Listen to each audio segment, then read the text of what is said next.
السلام علیکم۔ رمضان کی آمد ہے اور اس رمضان میں ہم انشاءاللہ روزے رکھیں گے۔ 30 ہوئے تو 30، 29 ہوئے تو 29۔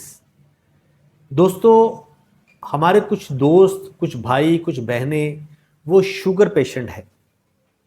میں چاہتا ہوں کہ وہ آسانی کے ساتھ اپنی شوگر کو مینج کریں اور پورے روزے رکھیں۔ اس کے لیے میں آپ کو ایک ڈرنک بتاتا ہوں جس سے ان کو بے شمار فائدہ ہوگا، بہت زیادہ فائدہ ہوگا۔ نوٹ کریں، سحری کے ٹائم آپ نے لینا ہے 1 گلاس پانی لے لیں، اس کے اندر آپ نے اتنا سا ٹکڑا دال چینی کا ڈالنا ہے اور چوتھا حصہ چمچ کا آپ نے ہلدی ڈالنا ہے اور تھوڑی سی 1 چٹکی کالی مرچ ڈالنی ہے۔ جب تھوڑا سا جوش آ جائے، گرم ہو جائے تو اس کو اتار لیجئے گا۔ جب نیم گرم ہو جائے تو آپ نے اس کو پی لینا ہے۔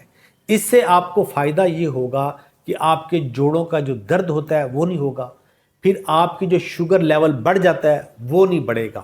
آپ سکون کے ساتھ، آرام کے ساتھ اپنا روزہ رکھ سکتے ہو، اور جو ڈائٹ پلان آپ نے بنایا ہوا ہے وہ اپنے ڈاکٹر سے پوچھ کے، جو میڈیسن لیتے ہو وہ اپنے ڈاکٹر کے مشورے سے آپ نے وہ ترتیب دینی ہے، اس کو کھانا ہے۔ اپنا بہت خیال رکھیے گا۔ اللہ حافظ۔